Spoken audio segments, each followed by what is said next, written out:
Alors, je profite d'une petite pause avant une réunion sur ce qu'on appelle les CPTS. Ce sont des conseils qu'on monte dans par secteur de ville. Dans le 44, il y en a vraiment beaucoup, où on se répartit plusieurs villes et on essaie de monter des projets en rapport avec la santé. Donc aujourd'hui, je voulais vous faire une petite vidéo parce que j'ai beaucoup de demandes en fait des parents, même les parents qui sont déjà dans le système, des différents sigles qui existent, des différentes orientations qui existent pour leurs enfants, de tous ces sigles qu'on entend tout le temps, CESAD, IME, UEMA, CAMS, CMPP, CMP, DAR, voilà, les CESAD, la MDPH. Voilà, toutes ces petites choses qui existent. Alors évidemment, en fonction de votre région, voire même de votre département, ces différentes organisations ne fonctionnent pas de la même façon. Certaines sont du médico-social, d'autres vont dépendre plutôt du milieu hospitalier. Donc vous avez des secteurs où il n'y a quasiment pas de CESAD, d'autres secteurs où il y a beaucoup de CESAD. Voilà, donc faut bien se dire que c'est très dépendant de là où vous vivez. Alors, pour déjà éclaircir un petit peu au niveau des sigles, de ce que représentent ces choses-là, donc on va déjà commencer par la MDPH. La MDPH, c'est la Maison départementale des personnes handicapées. C'est ce vers quoi on va quand on veut demander des aménagements, des aides, des béquilles dans le quotidien, quel que soit le handicap rencontré. Quand on a des besoins qui ne peuvent pas être comblés par la société, par le milieu scolaire, on fait une demande d'aide à la MDPH qui reconnaît ou non. Donc il faut savoir que c'est un grand combat en général pour les parents, il y a tout un dossier à remplir. Les professionnels doivent faire des bilans, on re-remplit ces dossiers MDPH très fréquemment, donc c'est quand même pas simple. Mais elle nous permet d'obtenir des aides financières, des orientations vers des établissements ou vers des services de soins. C'est elle qui octroie aussi ce qu'on appelle les AESH, donc les aides humaines à l'école, des personnes qui viennent spécifiquement pour aider votre enfant à l'école. Parfois elles sont individualisées, donc elles viennent pour votre enfant sur un nombre d'heures défini. Et elles l'aident dans les apprentissages ou par rapport au comportement. À d'autres moments, elles sont mutualisées, c'est-à-dire qu'elles sont là pour votre enfant, mais aussi pour d'autres. Donc là, votre enfant, en général, il a peu d'heures.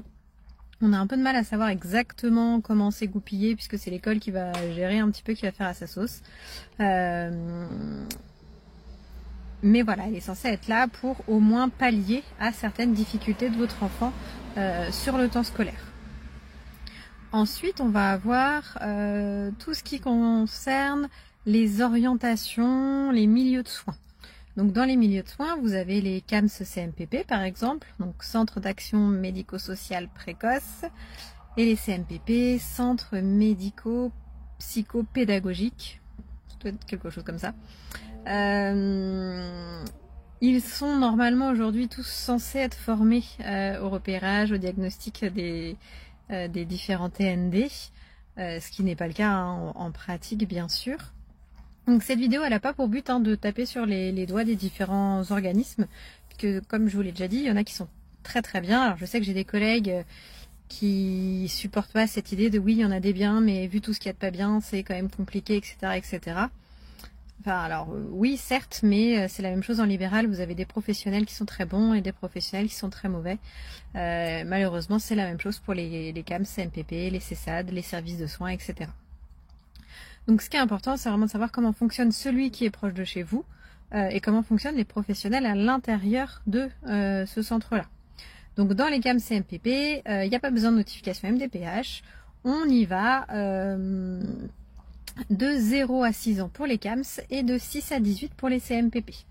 On y va toutes pathologies confondues, c'est-à-dire qu'on peut y aller du tout petit qui a des difficultés de sommeil jusqu'au handicap plus lourd, par exemple trisomie, autisme, TDAH, ça peut être sur des syndromes génétiques. On peut y aller pour des difficultés d'apprentissage, pour des difficultés de comportement sans qu'il y ait de troubles du neurodéveloppement, pour de la guidance parentale, voilà, on est sur des choses larges. Et il y a normalement un panel de professionnels représentés à l'intérieur de ces centres.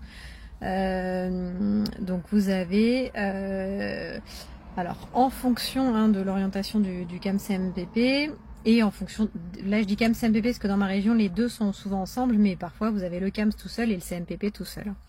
Et donc en fonction de l'orientation, vous allez avoir des orthophonistes, des psychomotes, psychologues, neuropsychologues, parfois il y a des ergothérapeutes, c'est quand même très rare, pédopsychiatres, neuropédiatres, kinés parfois, enseignants spécialisés, éducatrices spécialisées, éducatrices de jeunes enfants, donc tout ce qui est, voilà, les secrétaires médicales évidemment. Bon, peut-être que j'en oublie. Bon, en gros, l'idée c'est de représenter le maximum de professionnels possibles qui sont formés à accompagner ces enfants. On retrouve ensuite, donc dans le CMPP, c'est la même chose mais pour les enfants plus grands, donc même professionnel. Et on a ensuite quelque chose qui ressemble un petit peu, qui est dans le même style d'accompagnement, je dirais, en général à plus petite échelle, c'est les CMP, centres médico-psychologiques.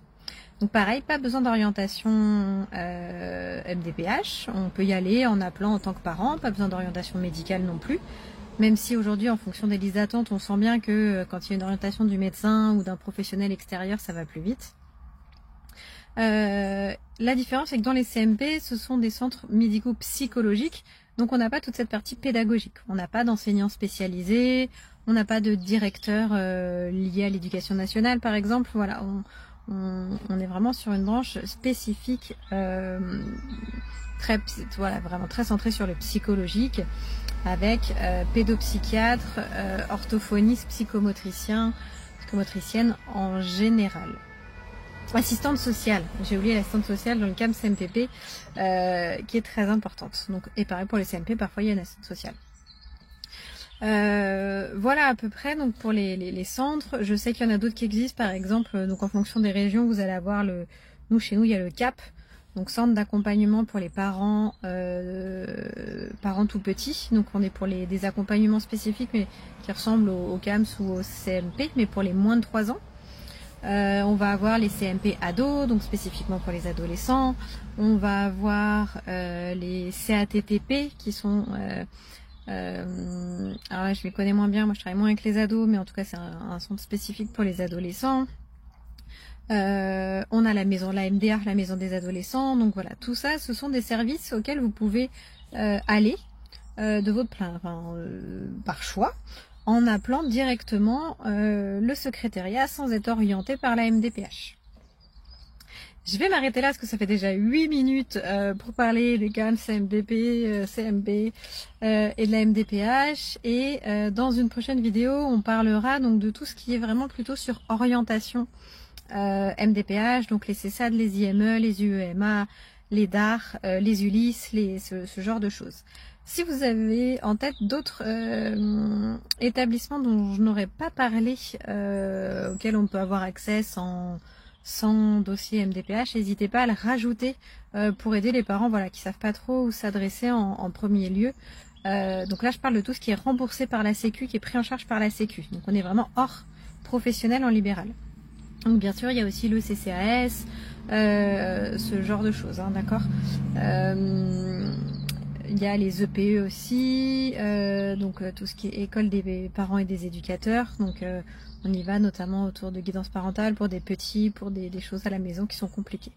Donc voilà, n'hésitez pas si j'en ai oublié à les rajouter en commentaire et la prochaine fois on parlera des orientations MDPH.